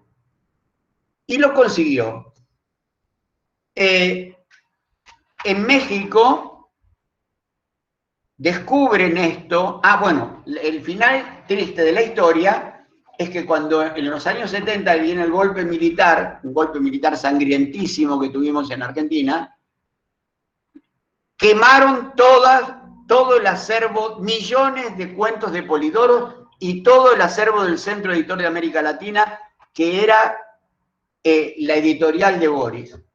O sea, fueron a los galpones, sacaron todo el material y lo prendieron fuego en terrenos baldíos. Y ahí, este fue el final de esa editorial, pero quedaron los soportes para poder reproducir el material. Entonces, frente a eso, Marta Acevedo, que fue la editora, la que fundó Rincones de Lectura, la que ideó este proyecto, retoma esto y lo edita tal y como estaban en Argentina, con la misma ilustración, con el mismo lenguaje, todo. Y es ahí en donde uno se sorprende porque, ¿qué es lo que tienen de fabuloso? Que a pesar de que habían sido escritos en Argentina, hacía 30 años antes, o 20 años antes, porque esto sale en los finales 80, 90 en México, eran perfectamente entendibles y leíbles por cualquier niño mexicano. Y llevamos estos libros a otros países de Latinoamérica y era lo mismo, porque es un lenguaje absolutamente inclusivo y la temática es una temática que incorpora a todos los lectores. Y uno lee los cuentos de Polidoro en el campo y los niños están atentos. Y lee los cuentos de Polidoro en la ciudad y los niños están atentos. Y lee los cuentos de Polidoro con niños de clase pobres, trabajadores, y los niños están atentos. Y los lee con niños de clase media o clase alta y los niños están atentos. Muy pocos materiales fueron hechos para niños que tengan esta virtud. Y además recupera las tradiciones sobre las cuales se funda nuestra cultura. Nosotros somos una mezcolanza un poco de lo prehispánico, de los orígenes de lo español, el Medio Oriente, Grecia, la Biblia. Claro que tuvimos algunos escollos, y con esto paro, porque, por ejemplo, que algunas personas iban a las escuelas y decían, no queremos que les lean los cuentos bíblicos, porque eran creyentes de diferentes religiones, de diferentes grupos cristianos, digamos. Entonces nosotros preguntábamos, ¿pero por qué no? Porque la Biblia no dice eso. Y esto que cuentan ahí está alterado. Claro, era una manera literal de relacionarse con eso, a ver si encuentro uno. Bueno, no, acá no traje ninguno de esos. ¿Qué sé yo? Por ejemplo, los cuentos de José, por ejemplo, ¿no? Y entonces decir, bueno, a ver, no queremos hacer la Biblia para niños, queremos tomar, ¿no?, un detallito que es conocido por todo el mundo, Jonás y la ballena, por ejemplo, como excusa para contar otro cuento, hacer literatura con eso. Bueno, algunas personas no lo entendían y bueno, nosotros lo respetábamos y decíamos, bueno, ¿podemos leerle todos los otros? Los de las 1001 noches y la caja de Pandora y Don Quijote, sí, todos los demás sí. Entonces, bueno, era cuestión de ir adaptándose a la situación. Cuentos de Polidoro me parece que fue tal vez y sigue siendo una de las más amplias y mejores experiencias de lectura para enlazar el lenguaje oral y el lenguaje escrito. No puedo seguir con esto porque, insisto, podemos hacer un taller solo sobre los cuentos de Polidoro, pero búsquenlos, bájenlos de internet y si llegan a la escuela y los encuentran, léanlos porque les van a dar muchas satisfacciones.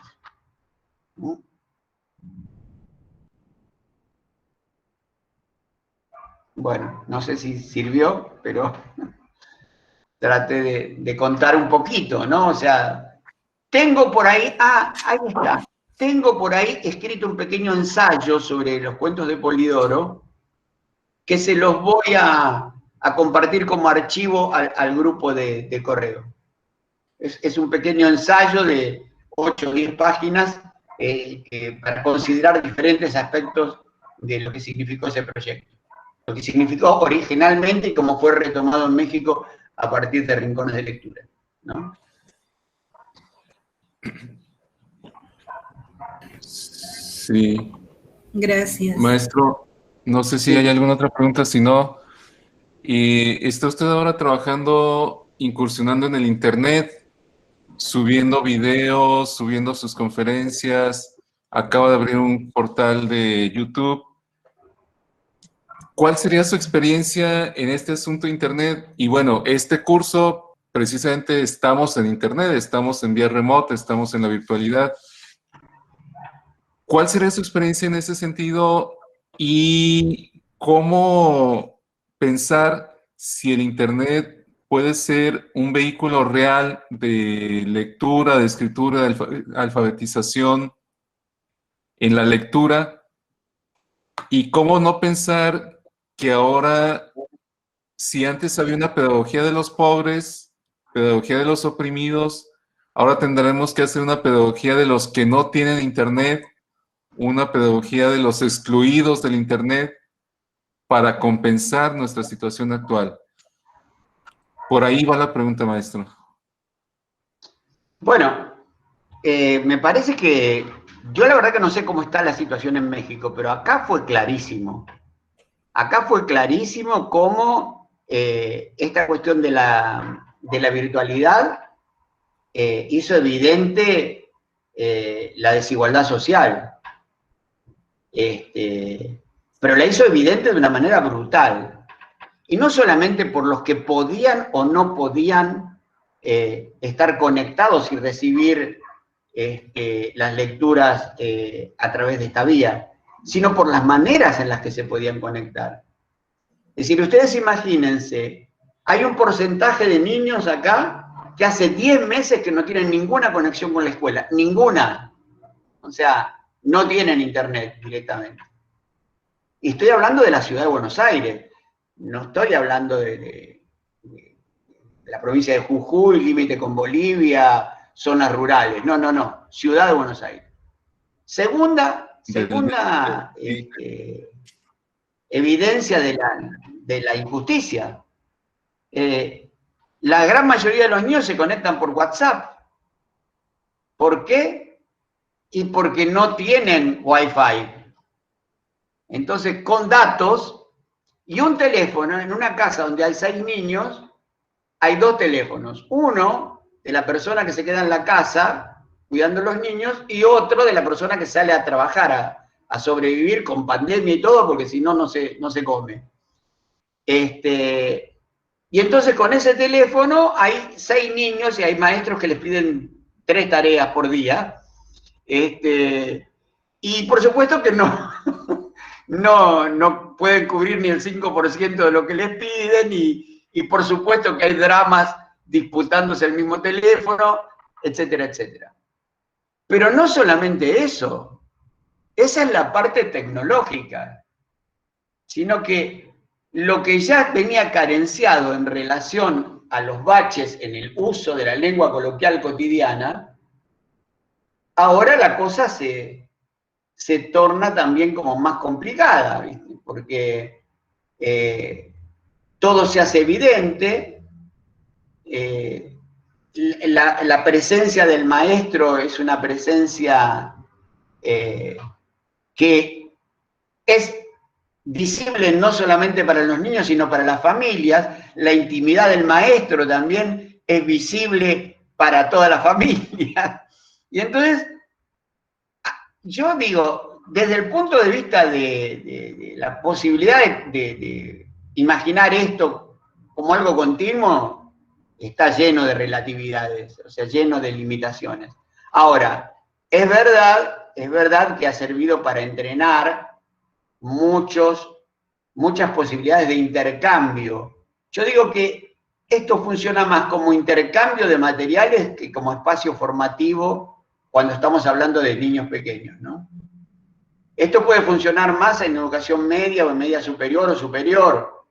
O sea, yo en este momento mi hija está estudiando en el cuarto y está preparando un examen de teoría y análisis literario porque está cursando esa materia, y el miércoles tiene examen final de gramática, pero porque está en la universidad. O sea, pero para la gente que está empezando en este encuentro con la escritura, con la palabra escrita, y bueno, me parece que, como se dice en México, todavía esto tiene muchos asegúnes, ¿no? Y no hay forma de resolver la desigualdad en cuanto a la apropiación de la herramienta. hay gente que tiene una computadora para cada niño, hay gente que tiene una velocidad de Wi-Fi de Fórmula 1, y bueno, obviamente tiene más posibilidades, ¿no? No, por supuesto que hay un montón de cosas que no están resueltas, porque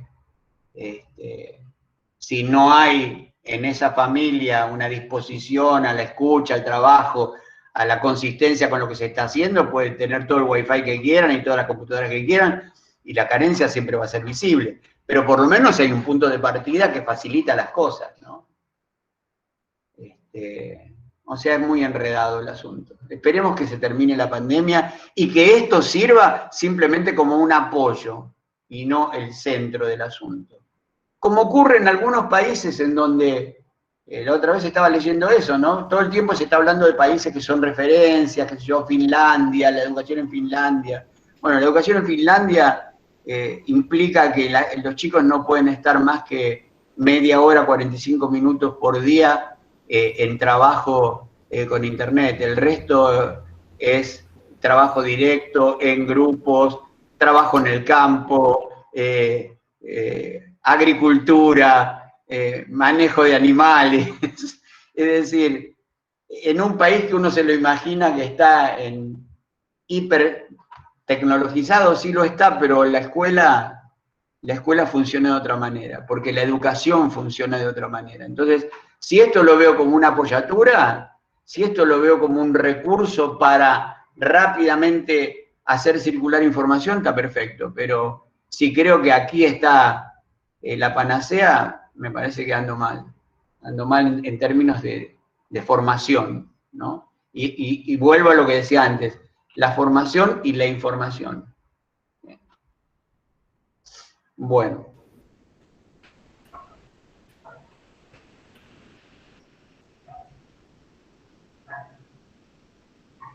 ¿Qué hacemos? Nos quedan 4 minutos, ¿nos ponemos a llorar todos juntos? No seamos dramáticos tampoco. Mi origen calabrés me puede traicionar. Pues maestro, no sé si quiere explicarnos lo del grupo. No te escuché. Maestro, ¿por qué no nos explica cómo funcionaría el grupo? No, a ver, yo en principio estoy hablando de correo electrónico. Correo electrónico implica, puedo mandar materiales, puedo recibir materiales, puedo hacer algo que sea del compartir pero no invadir. O sea, no controlar si leyó, si no leyó, si este manda más que el otro, no. Es decir, es un espacio para recibir materiales, para escuchar preguntas que son contestadas cuando se puede, que no está a la expectativa de lo inmediato. Es decir, y el grupo funciona así, funciona como, yo escribo algo y lo reciben todos. Yo mando algo y lo mismo cada uno de ustedes. Es decir, van a recibir todos los comentarios, todos los materiales, todas las cosas que todos compartamos. Entonces, no prometo regularidad, pero prometo que, por ejemplo, hoy mandé un archivo con una cantidad de textos que está como para disfrutarlo 6 meses. O puedo comentarles, fíjense en YouTube que hay 3 videos que están subidos hace unos cuantos años de la Secretaría de Educación de Argentina, que acá se llama Ministerio, que se llama Cuentos para leer poesía, Secretos para leer poesía, Secretos para leer cuentos, Secretos para leer textos informativos.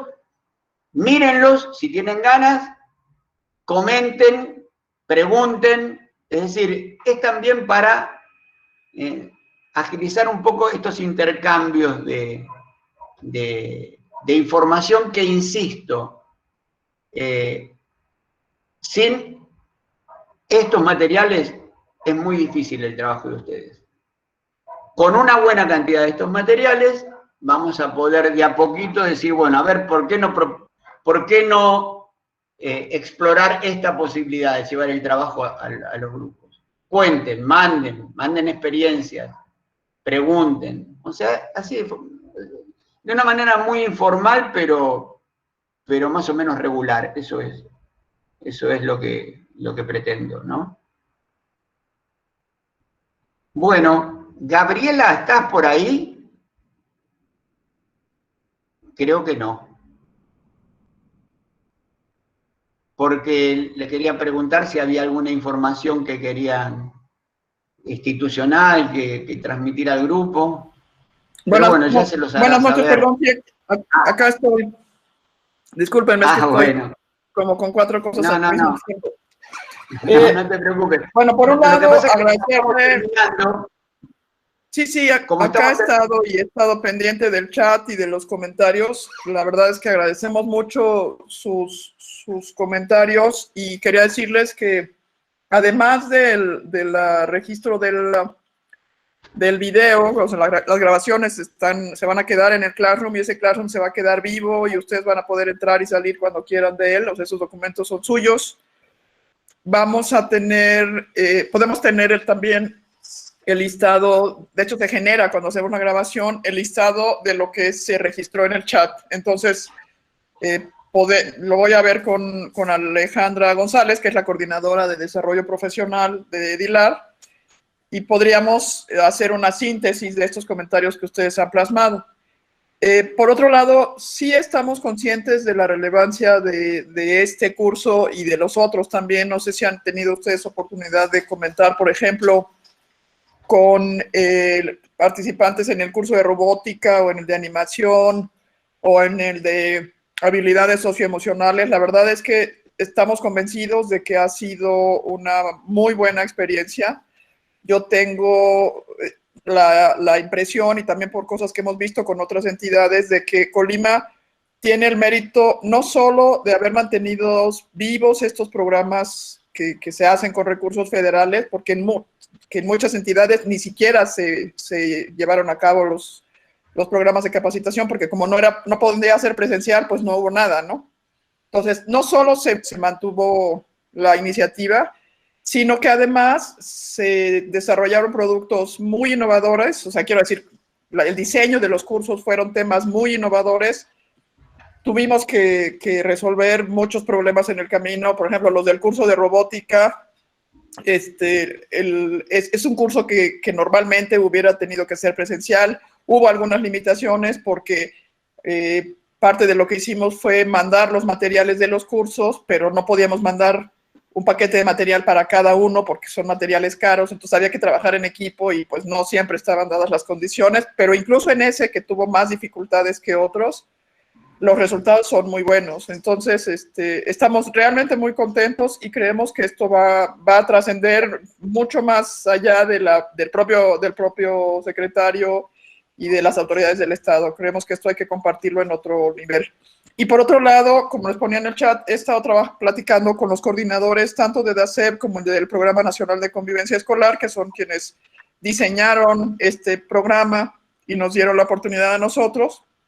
Y lo que estamos planteando es que se haga una especie de feria, ¿no? Como si fuera una feria de ciencias de los niños, pues esta va a ser una feria de los docentes presentando sus resultados. Digo, va a ser una cosa abierta, no hemos hecho un planteamiento completo, por supuesto va a ser en formato virtual, por lo menos inicialmente, pero sí creemos que esto hay que compartirlo porque finalmente es muy relevante la experiencia para ustedes, me parece, y muy significativo el resultado que han alcanzado en condiciones muy adversas. Entonces, pues, gracias por todo. Yo estoy documentando esto. Yo tengo visibilidad no solo de este curso, sino de todos. A mí me toca hacer el reporte para integrar la gestión administrativa de todos los programas. Entonces, sí he podido ver los diferentes escenarios y realmente han hecho un trabajo excepcional, todos. Entonces, muchas gracias y pues cuenten con que seguiremos impulsando estas cosas, ¿no? Gracias. Gracias. Bueno, pues Yo también les agradezco mucho la confianza, el cariño, se siente, y la producción, ¿no? Y la producción. Porque es como muy agradable darse cuenta como semana a semana hay cosas, más allá de lo que producen, hay cosas que están indicando que se está entendiendo el sentido de estos encuentros, que no es formal el asunto solamente de que escuché, puedo resolver algo, sino que lo que están generando muestra que están metidos en la lógica de lo que aquí está pasando, ¿no? Y eso realmente es muy lindo, se emociona mucho. Entonces, bueno, nada, nos iremos encontrando en el camino. Gracias por todo. Al contrario, gracias a usted y a todos. Chao. Gracias. Gracias, doctor. A la distancia. Gracias, doctor. Todos y gracias a usted, doctor. Muchas gracias. Gracias, doctor. Muchas gracias. Hasta luego. Muchas gracias, doctor. Chao. Un gusto. Chao. Nos vemos. Chao, doctor. Gracias a todos. Disculpen, ¿la constancia nos la van a enviar por correo? Eso no le pregunto.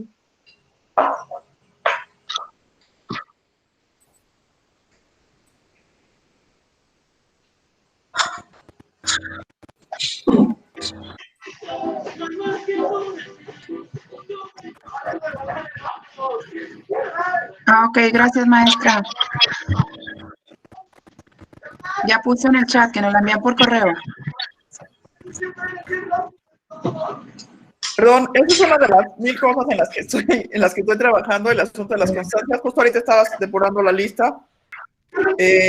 Ya están elaborados los diseños, ya estamos entregando las listas finales, y eso lo está concentrando el maestro Jaime Josué y el maestro René en el caso de estos cursos. Entonces, están ellos haciendo algunos ajustes porque tiene que tener el código QR y algunos requisitos que de manera que eso pueda integrarse en el expediente de ustedes, según entiendo. Entonces, yo creo que estará en las próximas semanas, quizás, o en los próximos días, y si no, en enero, pero ya está prácticamente listo. De todos modos, si hubiera cualquier detalle, nos lo hacen saber y ya sea que lo resuelvan allá directamente o lo resolvemos nosotros. Pero ya está todo previsto, no se preocupe. Ok. Muy bien, gracias, maestra. Gracias, maestra. No, gracias a ustedes por Feliz todo. semana y felices fiestas. Igualmente, gracias. Gracias. Gracias, maestra Gabriela. Gracias. Hasta luego. Gracias. Hasta luego.